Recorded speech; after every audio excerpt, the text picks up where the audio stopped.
Permanent hair removal at Anos. Flat 25% off. Call 970-389919.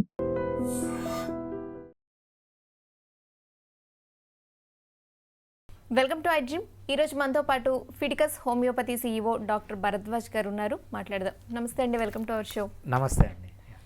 Sir, nerve weakness అనేది అసలు ఎందుకు వస్తుంది? ఈ నెర్వ్ వీక్నెస్కి హోమియోపతిలో ఎటువంటి ట్రీట్మెంట్ ఉంది? చాలామంది ఏమనుకుంటారంటే నర్వ్ వీక్నెస్ అంటే ఏంటంటే తీవ్రంగా నొప్పులు రావడము, లేకపోతే వీక్నెస్గా ఉండడము, లేకపోతే ఏదన్నా పని చేయాలంటే చేయలేకపోవడము, ఆలోచనలు రాకపోవడము, మెమరీ సరిగా లేకపోవడము, ఇవన్నీ కలిసి నరాల వీక్నెస్ అంటారనమాట. నరాల పైన ఎఫెక్ట్ ఉంటుంది, కామనే. సో దీనికి ముందు ఏం జరుగుతుంది అంటే మనం దీన్ని సైంటిఫిక్గా ఏమంటామంటే మైటోకాండ్రియల్ డిస్ఫంక్షన్ అంటామన్నమాట. సో మైటోకాండ్రియా అంటే ఏంటంటే మన ప్రతి ఒక్క అణువు అంటే ప్రతి ఒక్క సెల్కి బాగా పనిచేయాలంటే దానికి ఎనర్జీ కావాలి. ఆ ఎనర్జీ ఇచ్చే సబ్సెల్యులర్ ఆర్గానెల్నే మనము మైటోకాండ్రియా అంటామన్నమాట. ఈ మైటోకాండ్రియా కన్నా దెబ్బతింటే దాని ఎఫెక్ట్ అనేది బాడీ మొత్తం పైన ఉంటుంది. అది జనరల్గా పెయిన్స్ రూపంలో బయటకు వస్తుంది కాబట్టి నరాల ప్రాబ్లం అంటూ ఉంటారనమాట. అసలు దీనికి రీజన్ ఏంటి, మనం ఎందుకు ఇన్ని నరాల ప్రాబ్లమ్స్ వస్తున్నాయంటే మనం చేసే 5 పనులు. ఒకటి, తిండి సరిగా తీసుకోకపోవడం, నిద్ర సరిగా లేకపోవడం, ఎక్సర్సైజ్ సరిగా లేకపోవడం, లైఫ్లో స్ట్రెస్ పెట్టుకోవడం, ఆల్కహాలు, స్మోకింగు, మర్వానా ఇవన్నిటికీ తీసుకోవడం, దాంతోపాటు ఎక్కువ మన ఎన్వైర్న్మెంట్లో పొల్యూటెంట్స్ కానీ ఇవన్నీ ఏం చేస్తాయంటే మన బాడీలోకి వెళ్ళి మన మైటోకాండ్రియల్ ఫంక్షన్ని దెబ్బతీసి దాన్ని మైటోకాండ్రియల్ డిస్ఫంక్షన్ అంటామన్నమాట. ఆ డిస్ఫంక్షన్ వచ్చినప్పుడు ఏంటంటే ఏ సెల్లుకి బాడీలో కావాల్సినంత ఎనర్జీ లేక కావాల్సిన న్యూట్రియంట్స్ లేక అవి దెబ్బతిని కొంతమందికి కాళ్ళ నొప్పులు అంటారు, కొంతమందికి హెడేక్ అంటారు, కొంతమందికి ట్రెమర్స్ అంటారు, కొంతమందికి మెమరీ వీక్నెస్ అంటారు, కొంతమందికి జనరల్ వీక్నెస్ అంటారు. ఒక్కొక్కరు ఒక్కొక్క పేరుతో దాన్ని పిలుస్తూ ఉంటారు. ఓకే, సో దీని సిమ్టమ్స్ ఎలా ఉంటాయండి? రైట్.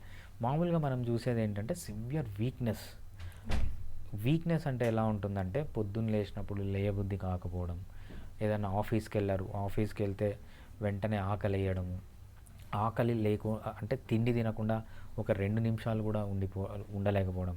ఇప్పుడు మొన్న నేను ఒక కాలేజ్కి వెళ్ళాను అనమాట. ఆ కాలేజ్లో స్టూడెంట్స్ని చూస్తే అసలు మేము కాలేజ్లో ఉన్నప్పుడు స్టూడెంట్స్కి వీళ్ళకి సంబంధమే లేదు. అసలు మేము కాలేజ్లో ఉన్నప్పుడు పొద్దున కానీ కాలేజ్కి వెళ్తే తిండి గురించి అసలు ఎవ్వడూ మాట్లాడేవాడు కాదు. తిండి అంటే మధ్యాహ్నము పోయి లంచ్లో తిని వచ్చేసేవాళ్ళం అంతే. ఇప్పుడు కాలేజ్ వాళ్ళు ఎలా ఉన్నారంటే పొద్దున లేచినప్పటి నుంచి ఫర్ ఎగ్జాంపుల్ మధ్యాహ్నం వరకు మధ్యాహ్నం ఏం తినాలి, ఎక్కడ తినాలి అంటే 24 hours తిండి గోల తప్పితే ఇంకో గోల లేదనమాట.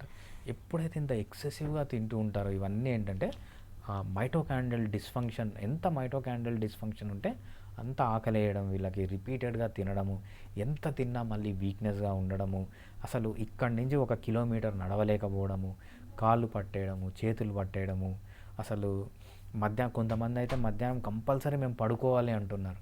మధ్యాహ్నం పడుకోకపోతే ఆ రోజంతా ఇంకా ఎట్లోనో ఉండడం. సో ఏవైతే వీక్నెస్ అంటుంటారో ఈ సిమ్టమ్స్ అన్నీ మనకు ఈ నర్వ్స్ వీక్నెస్. కొంతమందికి బాగా ట్రెమర్స్ రావడము, అసలు బలం ఉండలేకపోవడము, ఏదన్నా ఇంట్లో ఉన్న వస్తువులు కూడా తీసి పెట్టలేకపోవడం, ఇవన్నీ మనకు మైటోకాండ్రియల్ డిస్ఫంక్షన్కి సిమ్టమ్స్ అన్నమాట. సో ఆల్రెడీ ఉన్న వాళ్ళకి తగ్గించుకోవాలి అనుకున్నప్పుడు హోమియోపతిలో ఏ విధమైన ట్రీట్మెంట్ ఉంటుంది? రైట్. ఈ మైటోకాండ్రియల్ డిస్ఫంక్షన్ అనేది ఒక మెడిసిన్ ద్వారానే అలా కాదు. ఫస్ట్ మనకి ఏం ప్రాబ్లమ్స్ ఉన్నాయి, బాడీ జనరల్ చెకప్ అనేది ఒకటి చేయించుకోవాలి. డిఫరెంట్ పారామీటర్స్, కిడ్నీ ఎలా ఉంది, కిడ్నీ ఫంక్షన్ టెస్ట్, లివర్ ఎలా ఉంది, లివర్ ఫంక్షన్ టెస్ట్, ఒక చెస్ట్ ఎక్స్రే తీయించుకోవడము, అదేవిధంగా ఒక మన జనరల్ బ్లడ్ చెకప్స్, సిబిపి ఒకటి చేయించడము, అట్లా 16 టెస్టులు ఉన్నాయన్నమాట. ఒక్కొక్కసారి ఏమవుతుందంటే వైరల్ ఇన్ఫెక్షన్స్ ఏమన్నా ఉన్నా కూడా ఈ ప్రాబ్లమ్స్ వస్తుంటాయి. వైరల్ ఇన్ఫెక్షన్స్ ఏమన్నా ఉన్నాయా, ఒక హార్ట్లో ఏమన్నా ప్రాబ్లం ఉందా, ఈసీజీ అని మనకు ఒక 16 జనరల్ టెస్టులు ఉన్నాయన్నమాట. ఆ టెస్టులు అన్నీ చేయించుకున్న తర్వాత సో విటమిన్ డెఫిషియన్సీస్ ఏమన్నా ఉన్నాయా, మినరల్ డెఫిషియన్సీస్ ఏమన్నా ఉన్నాయా, అవన్నీ చెక్ చేసుకొని ఏవైతే ప్రాబ్లం ఉంటాయో దానికి సప్లిమెంట్ అనేది చేసుకోవాలన్నమాట. దాంతోపాటు లివర్లో ప్రాబ్లం వచ్చింది, ఎక్సలెంట్ మెడిసిన్స్ ఉన్నాయి. లివర్ ప్రాబ్లం వల్ల మైటోకాండ్రియల్ డిస్ఫంక్షన్ వస్తే ట్రీట్మెంట్ చేసుకోవచ్చు. కిడ్నీ ప్రాబ్లం వచ్చింది, కిడ్నీలో ప్రాబ్లం ఉంది. సో మనము ఆ టెస్ట్లన్నీ చూసి దానికి తగ్గట్టుగా ట్రీట్మెంట్ తీసుకోవాలి. చాలామంది ఇప్పుడు మనం ఒక 25 ఏళ్ళ వాళ్ళని ఎవరిని తీసుకున్నా వీళ్ళు ప్రీ డయాబెటిక్ స్టేజ్లో ఉంటున్నారనమాట. దీన్ని ఏమంటామంటే మనం ఇన్సులిన్ రెసిస్టెంట్ స్టేజ్ అంటామన్నమాట. ఈ ఇన్సులిన్ రెసిస్టెంట్ స్టేజ్లో ప్రీ డయాబెటీస్లో ఉన్నారా అని కంపల్సరీ కనుక్కొని వాళ్ళకి ఫర్దర్గా ప్రాబ్లమ్స్, ఎస్పెషల్లీ మనం విమెన్ తీసుకున్నాం అనుకోండి, విమెన్లో వచ్చే ఆల్ గైనకాలజీ డిజార్డర్స్ ఏంటి, నెబోథియన్ సిస్ట్ తీసుకోండి, బల్కీ యూట్రస్ తీసుకోండి, ఎండోమెట్రియోసిస్ తీసుకోండి, అడినోమయోసిస్ తీసుకోండి, ఫైబ్రాయిడ్స్ తీసుకోండి, ఏ ఇన్ఫర్టిలిటీ తీసుకోండి, వీటికంతా ప్రికర్సర్ ఏంటంటే ఈ మైటోకాండ్రియల్ డిస్ఫంక్షన్. సో మనము ఈ మైటోకాండ్రియల్ డిస్ఫంక్షన్కి ఎలా ఐడెంటిఫై చేస్తామంటే ఎస్పెషల్లీ ఇన్సులిన్ రెసిస్టెన్స్ ఉందా అది కనుక్కొని దానికి ట్రీట్మెంట్ చేస్తే ఈ ప్రాబ్లమ్స్ అన్నీ ఫర్దర్గా వీళ్ళకి లేకుండా హోమియోపతి ద్వారా మెయింటైన్ చేసుకోవచ్చు అనమాట. అంటే కంప్లీట్గా క్యూర్ చేసుకోవచ్చు. ఎంత యంగ్గా వాళ్ళు అర్థం చేసుకొని మనకి ఇప్పుడు ట్రీట్మెంట్ అవసరం అని తెలుసుకుంటే ఫ్యూచర్లో అన్ని ప్రాబ్లమ్స్ లేకుండా చేసుకోవచ్చు. ఓకే, ట్రీట్మెంట్ టైం అనేది ఎంతకాలం పడుతుంది తగ్గడానికి? ఎటువంటి వాళ్ళకన్నా మైటోకాండ్రియల్ డిస్ఫంక్షన్ ఉంటే మేబీ 60-70 ఇయర్స్ వాళ్ళకి మేబీ 1 year పట్టచ్చు. బట్ యంగ్ ఏజ్లో ఉన్న వాళ్ళకి 3 monthsలో తగ్గిపోతుంది. బట్ మిడిల్ ఏజ్ ఉన్న వాళ్ళు 6 months సరిపోతుంది. ఈ 6 months హోమియోపతిక్ ట్రీట్మెంట్ ఫస్ట్ టెస్ట్లన్నీ చేయించుకొని దాని ప్రకారం మన ట్రీట్మెంట్ తీసుకుంటే, యంగ్గా ఉంటే 3 months సరిపోతుంది. కొంచెం 40 years ఉన్నాయి, 50 years ఉన్నాయి, అలవాట్లు ఉన్నాయి, ఒబేస్గా ఉన్నారు, బీపీ ఉంది, షుగర్ ఉంది, థైరాయిడ్ అంటే 6 monthsలో ఎటువంటి వాళ్ళకన్నా సెట్ అవుతుంది అన్నమాట. సో వన్స్ ట్రీట్మెంట్ తీసుకున్నాక, మెడిసిన్ వేసుకున్నాక తగ్గిపోయిన తర్వాత మళ్ళీ వచ్చే ఛాన్సెస్ ఉంటాయా? ఏదన్నా కూడా మనం మెయింటైన్ చేసుకోవాలి. ఇప్పుడున్న టెక్నాలజీ, ఇప్పుడున్న అడ్వాన్స్డ్ సైన్స్ ప్రకారం మనిషి 120 years ప్రతి ఒక్కడు బతుకుతాడు. ఇంకొక 10 yearsలో మనకేమవుతుందంటే మనిషికి చావు అనేది ఉండదన్నమాట. సో అంత అడ్వాన్స్డ్ మెడిసిన్స్, అంత అడ్వాన్స్డ్ టెక్నాలజీ వస్తుంది. ఎవరైతే ఇంకా 10 years బతుకుంటారో వాళ్ళకు నో డెత్ అనమాట. మేబీ మీరు నేను ఒక 50,000 సంవత్సరాలు లేకపోతే 1000 సంవత్సరాల తర్వాత మళ్ళీ కలవచ్చు అనమాట.